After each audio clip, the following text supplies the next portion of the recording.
was trying to figure out how to put it so that I didn't have to brush it, and this is what we landed on. So, hello. Perfect. Love it. Let's go.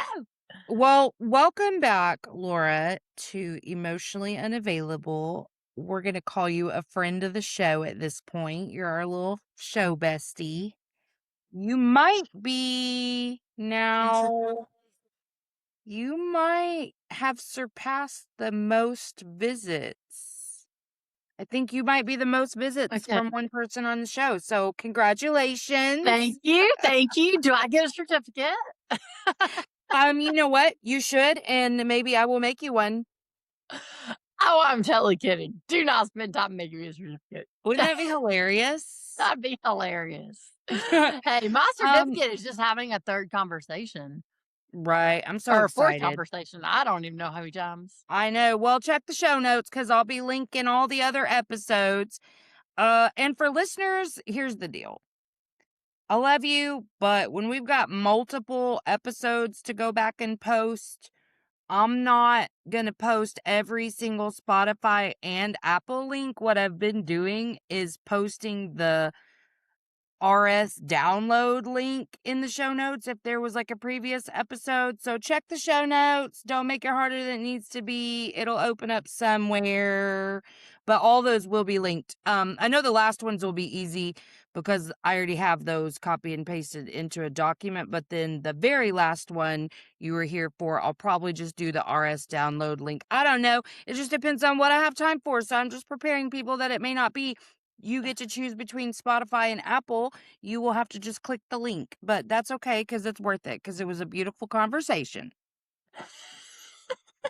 Okay, so we discussed for a second what we had wanted to talk about off air. And I got to tell you, it brought up so much for me in 1 second because we're going to talk about, the strength of asking someone for help and being a person that people can ask for help, but I have to say what the very, like, big thing that came up was, because I'm still in my little grief era, and so Sure. my capacity is pretty limited, Yes. and I saw this thing on TikTok the other day that said, like, "All y'all want a village, but no one wants to be a villager," and I'm like, "Okay, I hear you, I hear you, I hear you," but I feel like that lacks so much nuance too, and it's like, what is the appropriate villager, you know? And for me, lately, it's been like whatever I can deal with at the time. Like, my sister had a surgery, she had a hysterectomy, and I could tell she didn't quite understand what that healing process was gonna be like, just because 'cause I've had friends that have had this surgery, right? And so I decided that because people showing up with food for us was, like, so impactful, that was, like, a real tangible way I can now show up for others in whatever time of need they have. So I had a really good time.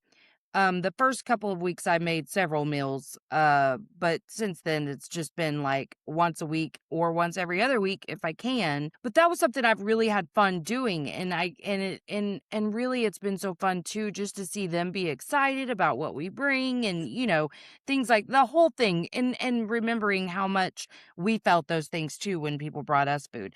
So that's been Great. a really good part, but I know that if I reacted to this "you have to be a villager" thing, it's because I was being defensive, and Right. I'm like, I don't necessarily have to be defensive either, because if you don't have the capacity, you don't have the capacity. But I also think the capacity shifts when there's, like, an emergency too. Even Right. in my time right now, if someone had a crisis, depending on what it was, but, I even kind of view the hysterectomy when you have a whole family that you're feeding and whatever as a little bit of a crisis, but I can step up You can then. step up. Right. Yeah. I don't And know. It just the made me the think about first that. thing that instantly comes to my mind, defensive, I'm glad you said that because that's what I felt even as you said that, is I didn't even see that. But also, and again, this is perfectly with the point we wanna highlight today, a villager looks different than someone who 9 to 5, all they do is available for support. Mm. You hosting this podcast is being a villager. Oh, wow, I didn't Someone think of it like that. think of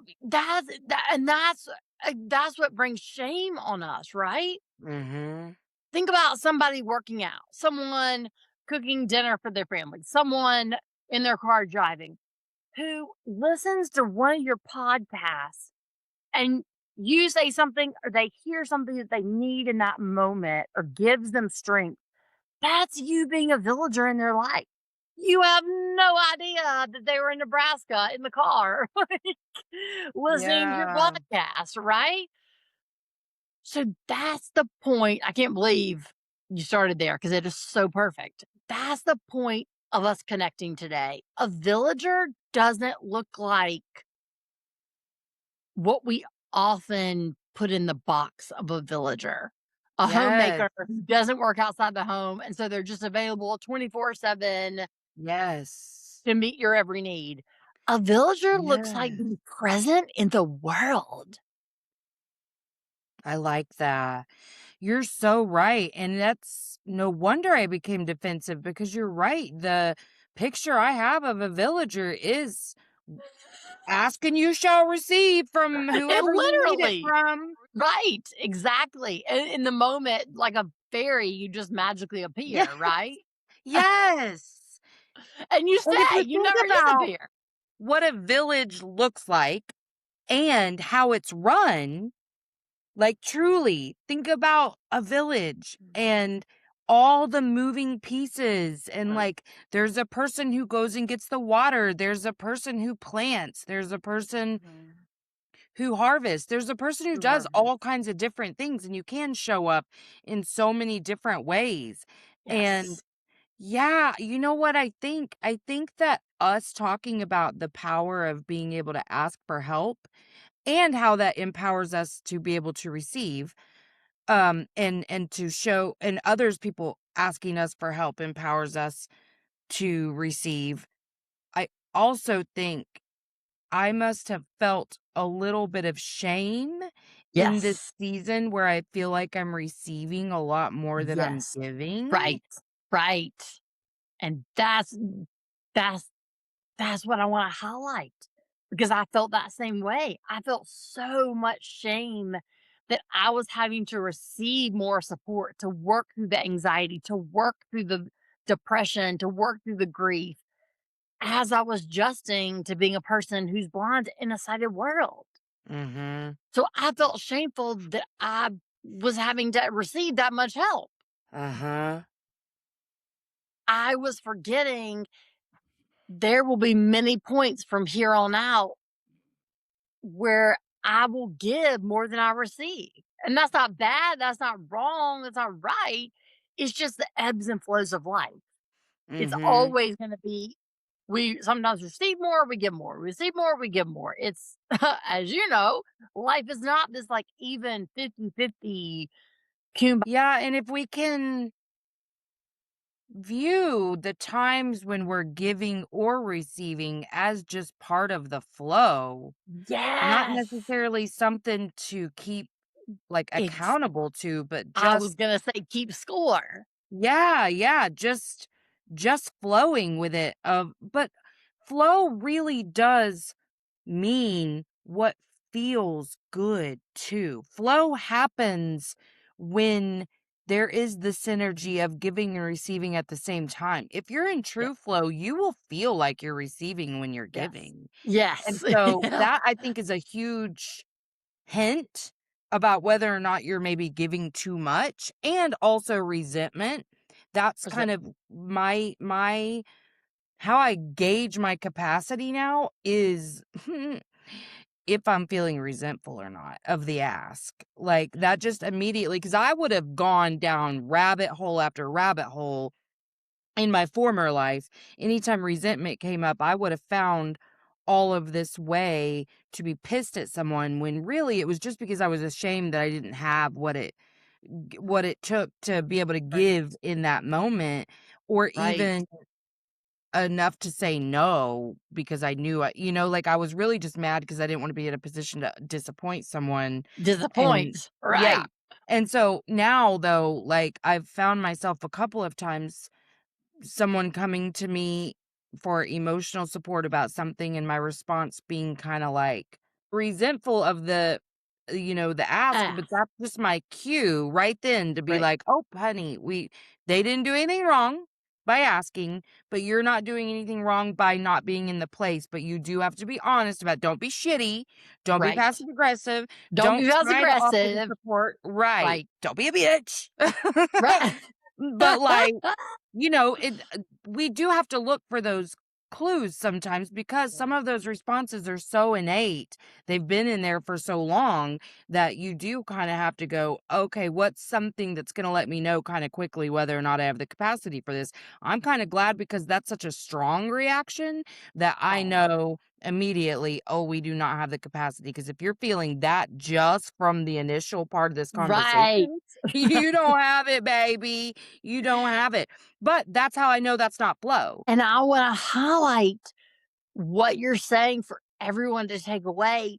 It's okay if you don't have the capacity. Mhm. If you're in that place where you aren't in the flow and you don't have the capacity, there's no shame in that. That doesn't mean you're less of a human. That doesn't mean you're less worthy. Just using your life as an example, what you've been through in the past, what month are we in? 7? So, Today like, is 7. just so in the past, like, let's say 8 months, because I know Jake died in December, right? Mhm. Wasn't it December? So, Yep. let's say 8 months. There's no shame that you don't have the capacity. Like, Right. look what you just went through. You're grieving the loss of your flesh and blood, like, of your part of you, right? Yeah. So that's what I want to highlight for everyone to understand. There's no shame when you do not have the capacity. Well, and just like I think you said this off mic, but the reminder that when we, um are able, like, to give because someone's asked for the support and you have the capacity and you give Uh-huh, and it empowers you to be mhm, able to ask too.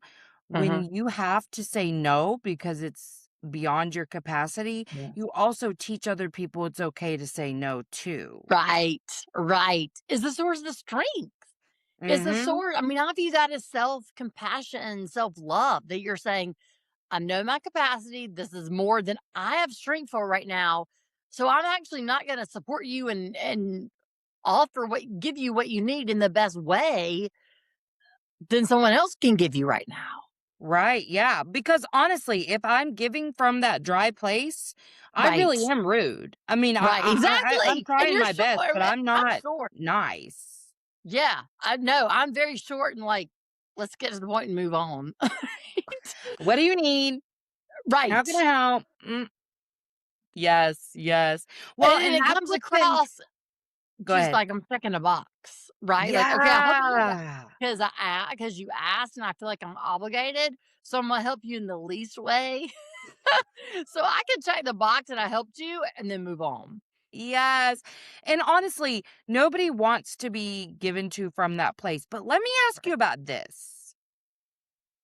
So, one of the things that I've had to realize is and granted, I'll say obviously I had put in a lot of work before I lost Jake. So these are Right. understandings that like I'm just advanced in my grief Right. process versus other Right. people and I'm learning Right. that. So I want to point that out. I don't want to think anyone to think I'm saying you're wrong, I'm right, whatever. But one of the things I had to learn for myself in this idea of connection versus disconnection is that if I didn't want to be isolated the way I felt in my grief, then I had to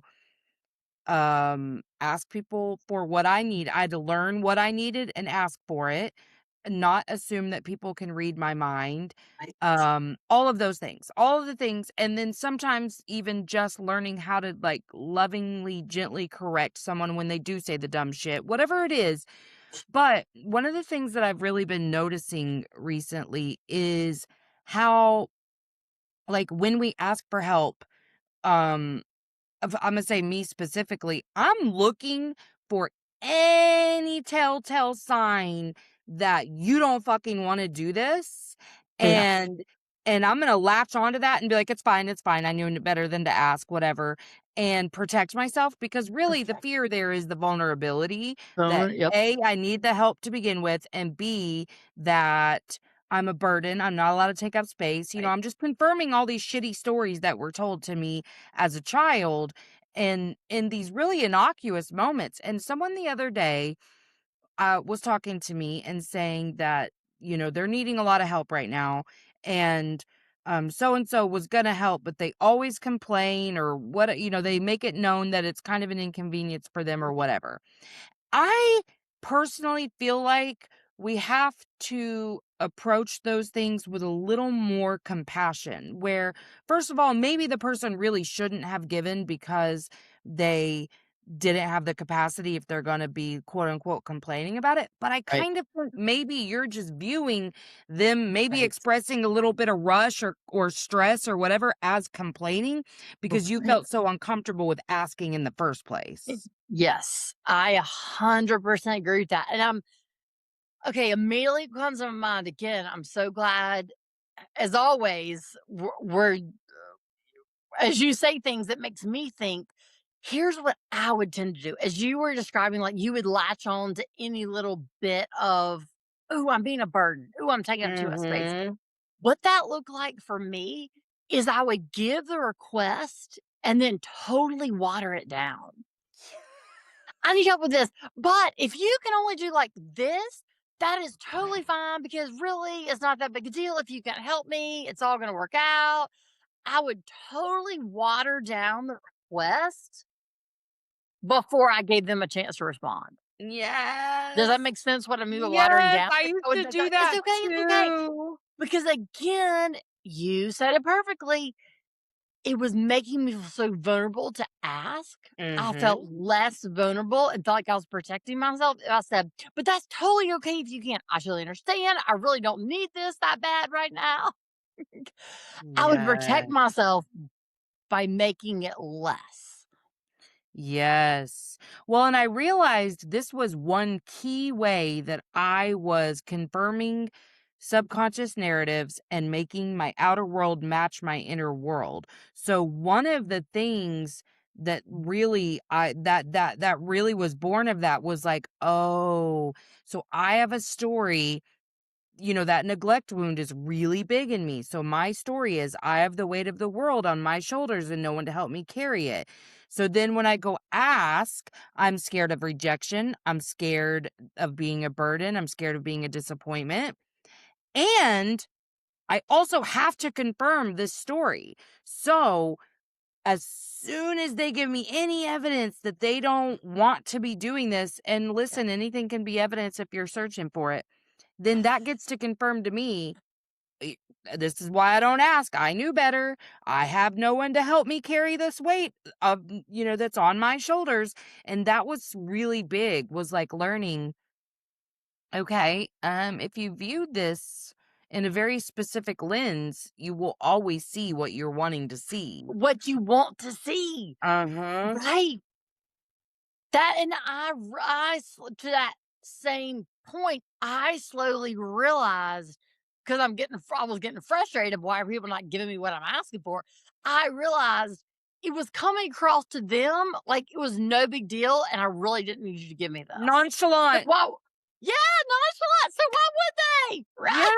Yes. I was proving exactly what you said. I was proving the narrative to myself. So I had to get to that point where I just asked the request and then just stop. Yes. Just shut Yes. them out, right? And just see what happens. And of course, there'll be Yes. times when you get hurt, and of course, that is really disappointing and hurts, but more times than not, I got my request. Yes. Yes. And, you know, I cannot. be responsible for managing someone else's capacity. So Right. I'm not going to sit anymore and worry about whether or not they have too much on their plate. I mean, I'm not going to go to the one person I know struggling the very most in life. Right. I'm not. But like, your normal everyday stuff, I'm going to ask and then assume that they're going to make a choice that's good for them. I'm not going to manage their capacity for them. And if I do get evidence that maybe they really didn't have the capacity, I'm also gonna understand that didn't have shit to do with me. Right. Exactly. I take it so personal. Oh my gosh, I asked too much. Yes. And I want to get this on a very practical level of like what this looks like on a day to day, specifically for me. So let's say, and this happened a lot. I was in a deep panic attack, and maybe it was sometime in that like 8 to 10 range at night. So people are getting ready for bed. Right. Your friend's schedule, right? What would I do? Text my friend, "Hey, if you have a minute, could I give you a call? If not, it's absolutely no big deal. I hope you rest well tonight. We can totally talk tomorrow." I'm in the floor in the fetal position, bawling my eyes out, can barely get my breath in a panic attack. If I just called her and said, "Oh my God, I'm in a fetal position in a panic attack. Will you just give me 10 minutes?" She would have woken up if she was already asleep, right? Like, of Yeah. course she would have called me back or answered my call. But when I leave a message or send a text, it's like, "Oh, hey, I just want a few minutes." But if you're already asleep or getting ready for bed, we can talk tomorrow. Of course, we're gonna talk Yes. tomorrow. So that's what I mean by like the watering down. I'm Yes. are so depressed, I can't function. I can't send that work email I need to send. But I call that friend and she's like, "Oh, I'm in the grocery store." And instead of saying, "Okay, call me when you're in the car," I'm like, "No big deal. We can talk next week."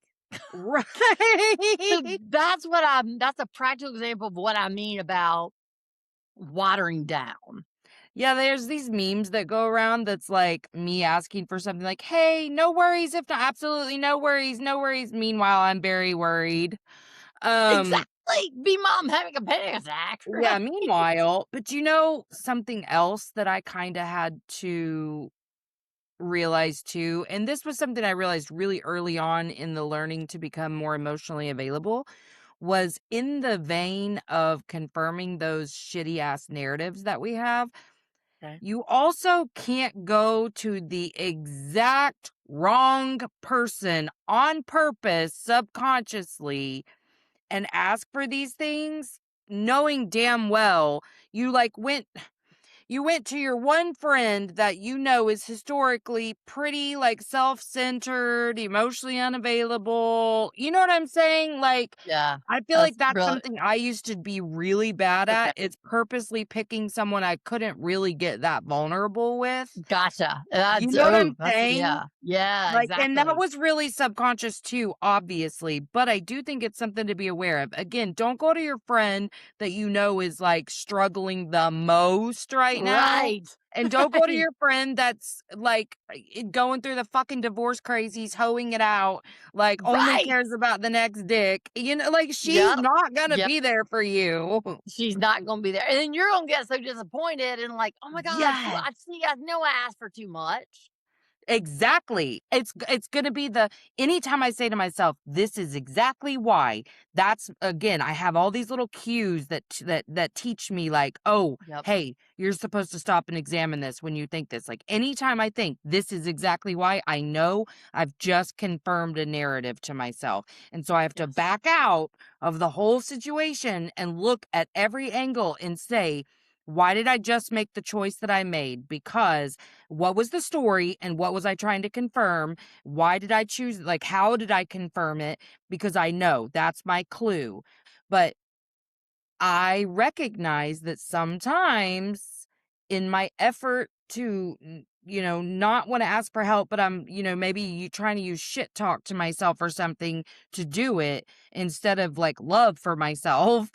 Right. I'll go to the wrong person to ask. And then also this brings up for me too, like realizing that not everyone in the village is the same.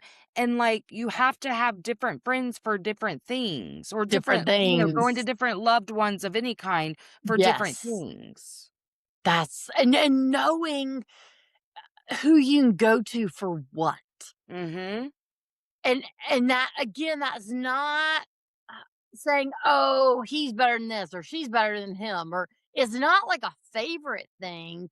It's just having trust in different friendships and Yep. family members, right? Mhm. Like, for example, there are certain people, like, in my close well, I'm even more family, but let's just say family and friends, like my close circle that I know I can pick up the phone to and just be like, "Okay, will you just agree with me and just listen to me? I know you understand this life thing is really, really, really hard. I'm not saying victim. I'm not saying I want to like yell at the world. I'm not saying anything. I just know that you can hold my space and understand this life is really hard."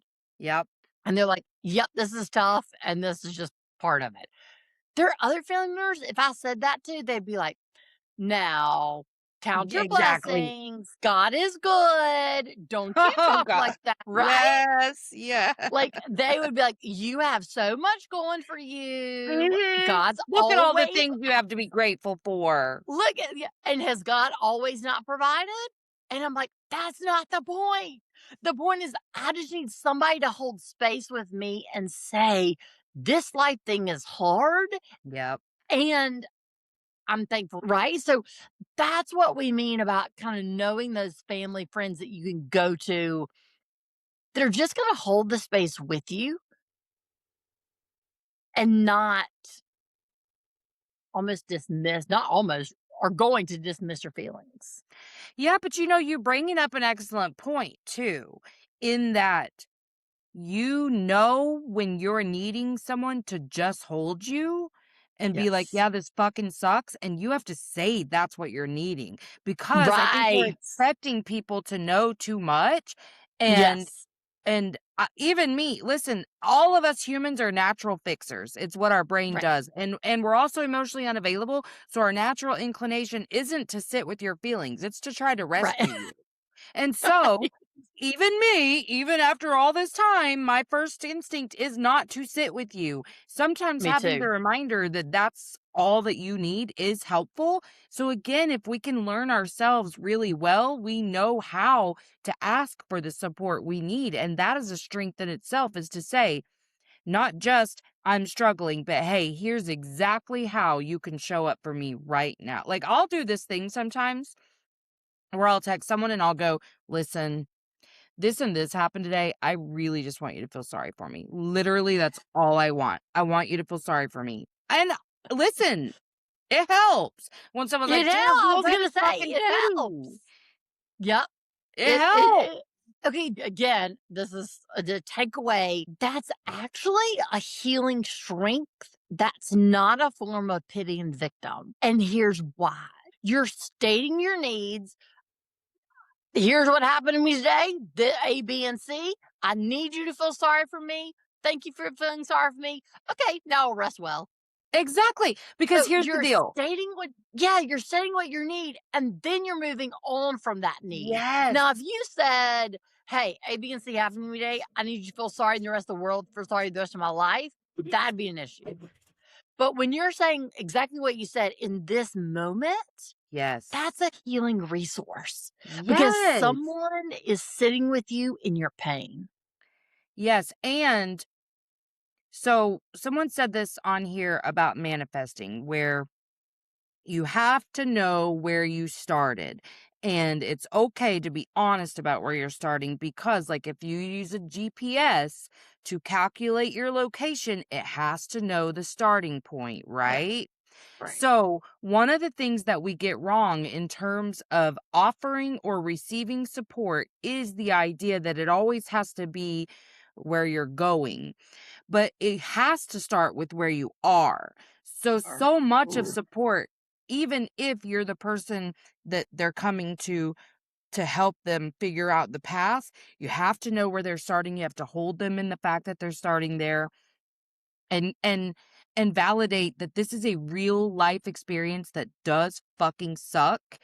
But yeah, I right. can hold you in that and then help you figure out the path forward, but there is no path forward if you don't Right. have a starting point. If that's brilliant. That is such a brilliant analogy because you can't put in, okay, GPS, I want to go to, Starbucks at this location. Well, they don't know how to get you there because they don't know where in the world you are. Yeah, like where are you? Are Do you in you are you Washington coming from State? Alaska? Are Are you you in flying? Are Washington you State? driving? What are you Right. doing? Exactly. Exactly. Are you walking? And in fact, Google Maps, Apple Maps always ask like walking directions, biking direction, cycling, Right. driving, like what kind of map do you want? And that Yes. is so healing. I'm glad you said that. I've never thought about that. We have to know where we're starting from. Yes. And I have found that that is the key when you're working in both like a spiritual plane and an emotional plane where you're really trying to alchemize the two of being a human and Yes. being the spiritual being, and you're trying to tap into both all the time, is that you don't have to do either or. It is and both.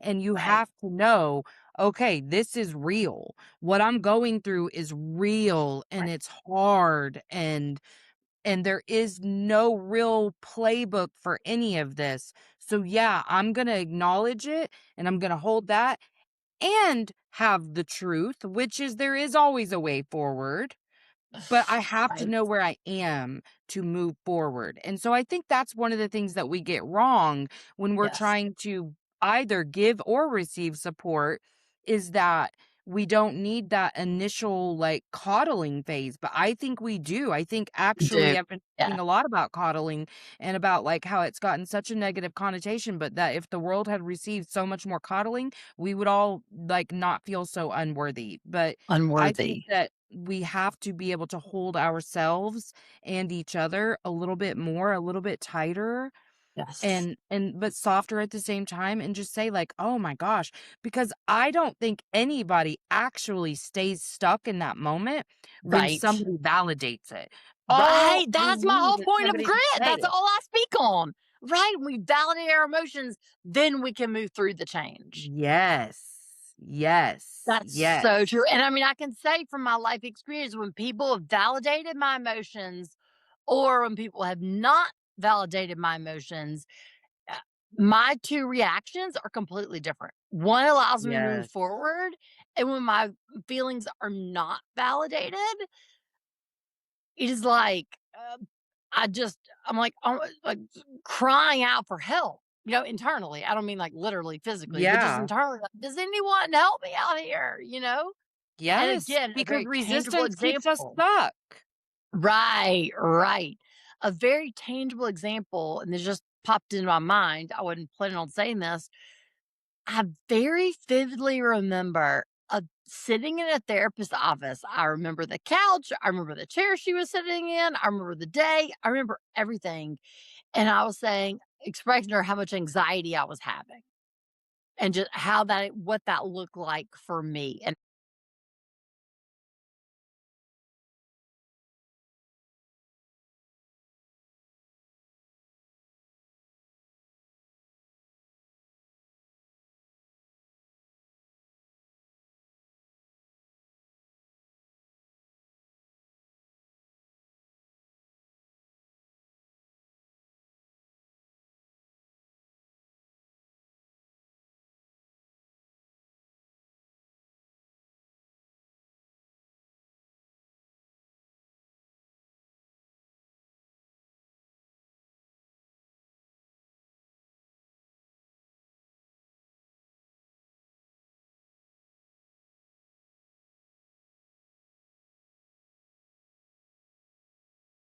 Yeah.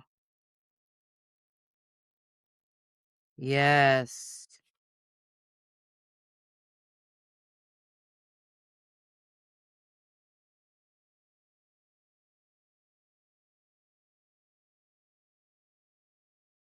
Mhm.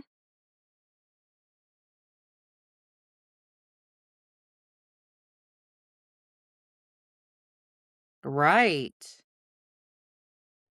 Yes. Well, and so much of this work is learning that you don't have to be validated to be valid, but I also don't think that you're surrounded by the right people if they're constantly dismissing how you're feeling. And for me, I get now that when people are dismissing you, it's because they're trying to get you out of something, get you out of your grief, get you out of your anxiety, panic, whatever it is, they're just trying to fix it. I've learned that so it doesn't hurt me the way it used to, but it does frustrate the shit out of me because I'm like, okay, now I'm going to have to go back to my inner world, which is not where I wanted to be right now. I wanted to share this with someone. I just wanted someone else to carry this load with me.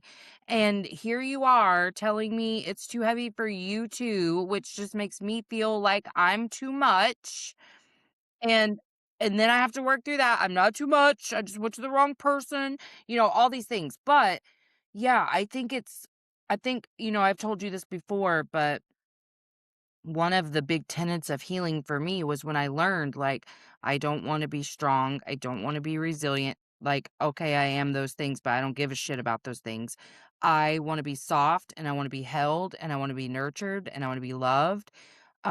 But so much of that really is about allowing others to do that.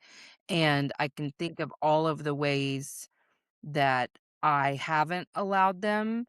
And even like when someone is really dismissive or invalidating, learning how to give the grace and compassion to teach them in that moment. Like it's not always your responsibility, but there are times when you can go, no, I get that, but, like, I need this right now, and I'm gonna get there, but I need this right now, and how, like, feeling that empowerment in yourself to not take whatever their response to you was personally and just come back with more truth, like, "Yeah, no, I get that, and I'm gonna get there eventually, but right now, this." And sometimes we as humans need reminders that, like, 'cause like, this is the story that's coming up for me right now. It's the worst. I feel ashamed of this every time I think of it. But, I used to work in hospice and this was early in the hospice career.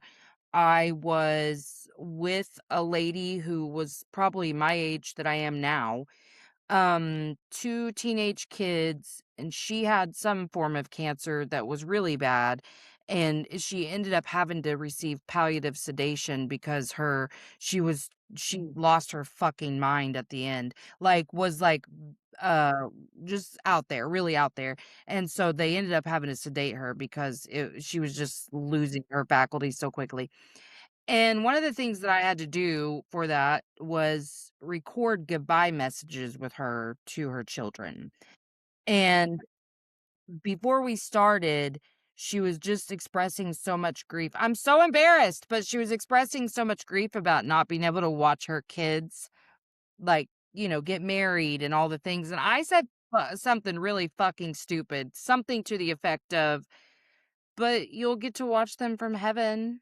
And I was so pissed at myself immediately, and I'm so glad that she was like, "Yeah, but it's not the same," because I got a chance to stop and go, "You're right, and I shouldn't have said that. Like, you're exactly right. It's not the same."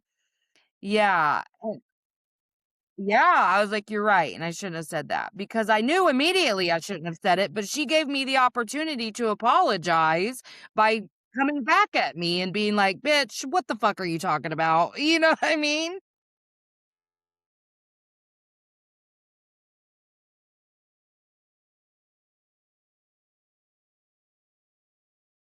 Ooh, yeah.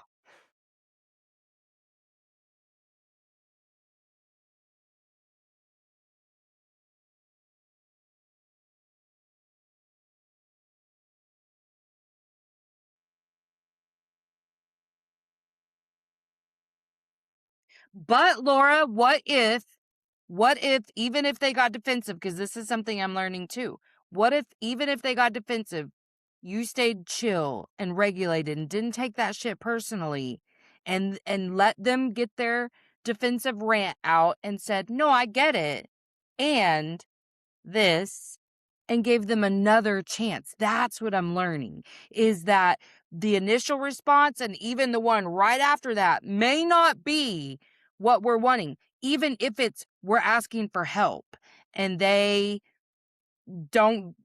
say it in a way that makes you feel like, "Oh shit, I shouldn't have asked," or whatever. And then you give them grace and you wait and you don't take it personally. Whatever it is, like I'm learning people's initial responses and then even the one right after. If you can stay chill, oftentimes they fix themselves. But a lot of times they're defensive and then we're defensive and we engage in this little thing with them. You know what I mean? But they can get their shit together if we stay calm.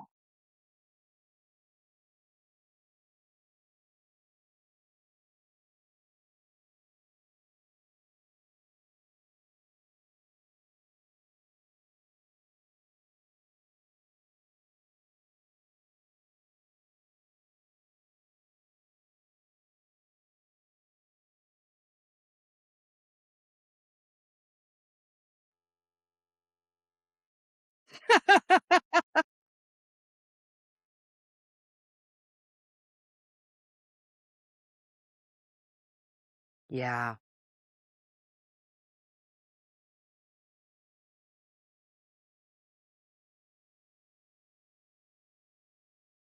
me either.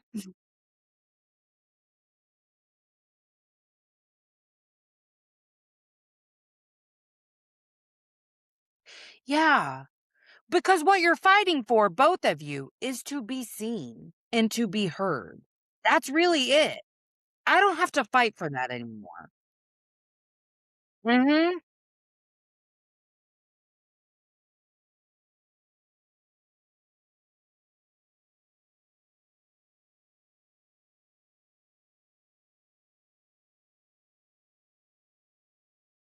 Yeah, and I'm gonna put it this way too for people who hear me say things all the time. Chill, safe, because that's really what's coming up is our nervous system goes, "There is fucking danger in this environment right now." But part of staying chill is reminding yourself conflict isn't unsafe. It can be really safe because you are safe. You have created this home within yourself that is safe and love and warm and nurturing and comforting, and you just sit in that while they have their little situation and it will work itself out.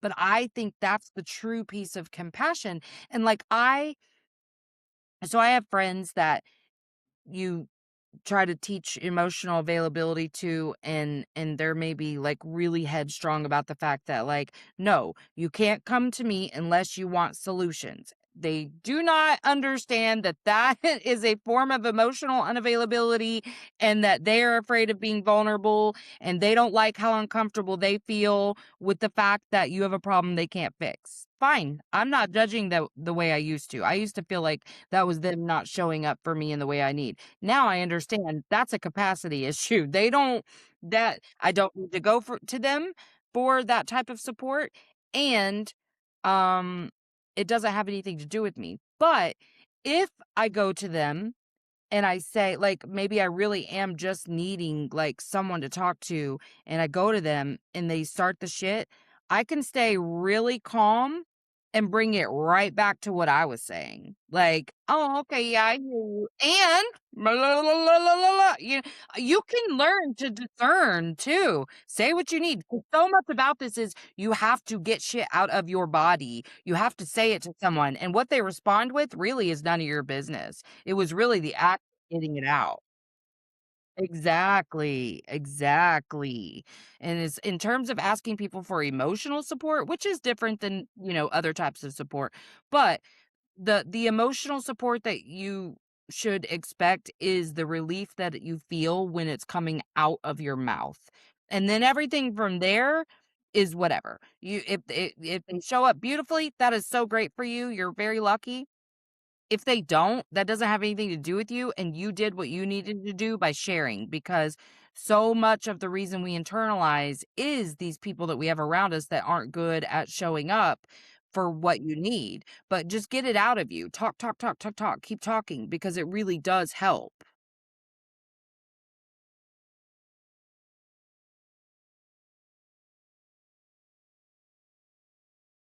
Yes.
Mhm.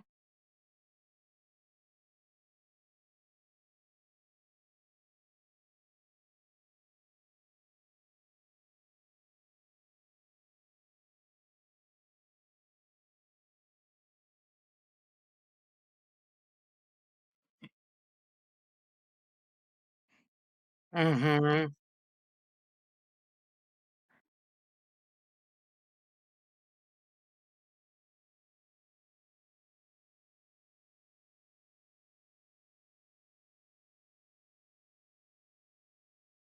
Yeah, I mean, I think that's the delicate nature of that balance. Is I do think that you can receive so much just by stepping outside of your own circumstances to help others.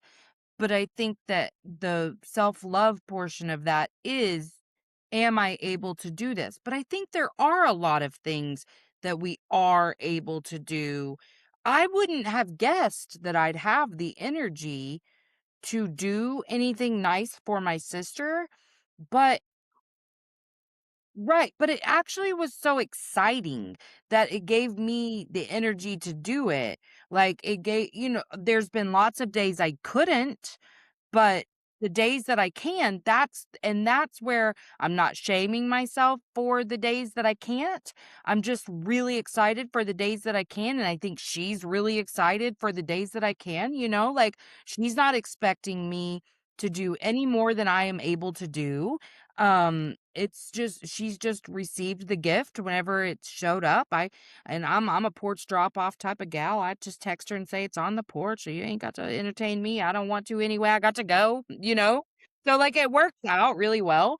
Um, but I think that it is a balance. I would never want anyone to, again, to think that we're talking about that bypassing aspect. But even like in my darkest days, when I still worked at that school, I was fucking miserable. And some days, the only way I knew how to get out of my misery was to sit and write every member of the staff, like including the kitchen staff, the janitors, a nice note, and I would do that. I did that probably 6 times that year, and I mean, it would take hours because every single member of the faculty got one, but it gave me so much joy to do it, and then I got to watch them be, like, so grateful that somebody could see their struggle and that I cared enough to wanna uplift them, and just said something nice to them, and, like, that was a really big deal to me. That was a go-to strategy that I had on the really, really worst days because I didn't have the energy or capacity to do what I really needed to do in that role on those days, but, I mean, sitting around hating my life wasn't helping either. So, right. So I was like, what can I do to get out of this mindset right now? And it would always shift everything. And it has been such a joy to do nice things for my sister because, again, she's so grateful too. Like, she's so sweet about it. And just like anytime is fine. And I will find myself, I think it's important to say, even though I don't stay here, I will find myself like, "Man, I haven't had a chance to get my sister any food this week. I feel like shit about that." But then I just like have to soothe myself and move on. It's not that I don't have those human feelings because I do, but like I'm not sitting in shame over it. I know I'm doing a great thing. Anytime I have the capacity to do it, that's enough.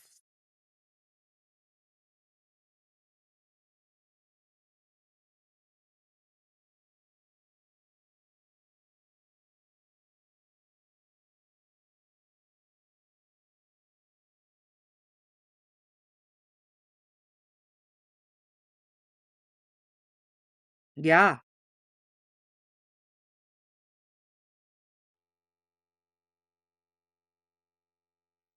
Right.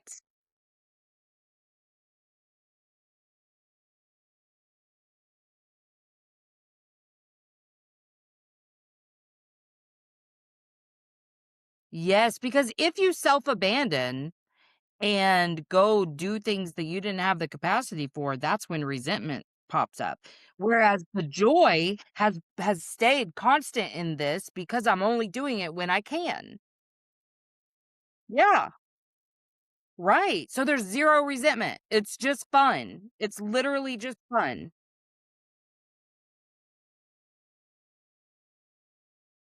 Yep.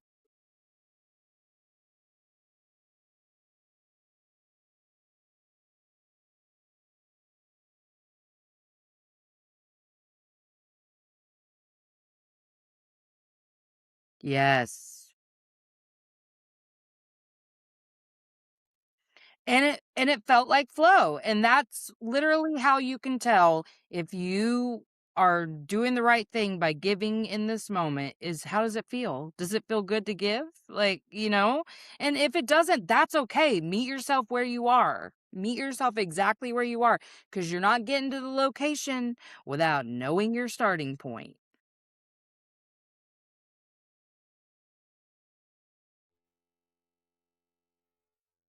I know, right? I have too. Ever since she said that to me, I was like, damn, that's so smart.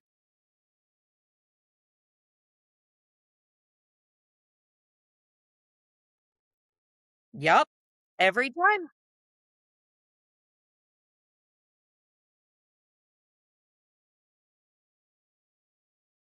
'Cause that's the only way to get in that full flow. You won't get the joy of giving if you didn't have anything to give in the first place, but when you do, you will receive the joy. And then, let me say this too, because we gotta wrap it up. That's how you receive joy in the receiving too, is because that's the perception you're going to have of them giving. If you're constantly giving from a place of overflow and love and joy, and you know what the flow feels like, that's the way you're going to perceive receiving that support too. Because the reason that you have projected all this negativity onto asking for help and then receiving it is because you know damn well your bitch ass was used to giving from a place that didn't have enough to give and was constantly pissed that you were given. Well, that's what you were projecting. So now, when you give from a place of self love, that overflow, only when you have enough to give, then you view receiving so much differently. Yes. Yes. Because you know what it feels like to give.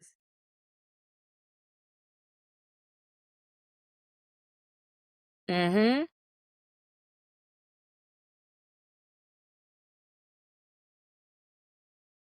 Peace. Yeah. Yes.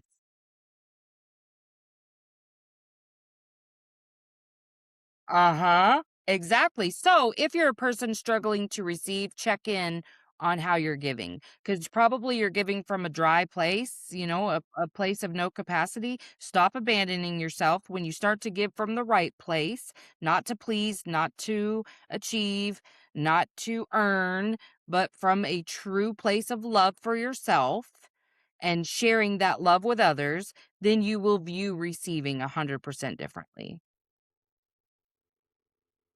Okay, Laura, remind us where we can find you.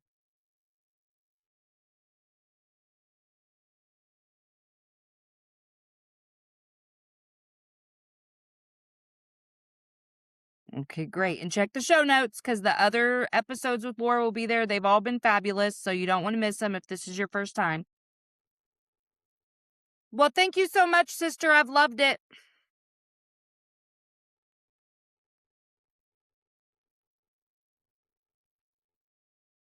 Every time. Every time. Never without fail. Okay, I'm pressing stop. Hold on one sec. Thanks for coming to Emotionally Unavailable. If you haven't already, like, subscribe, and share. Emotionally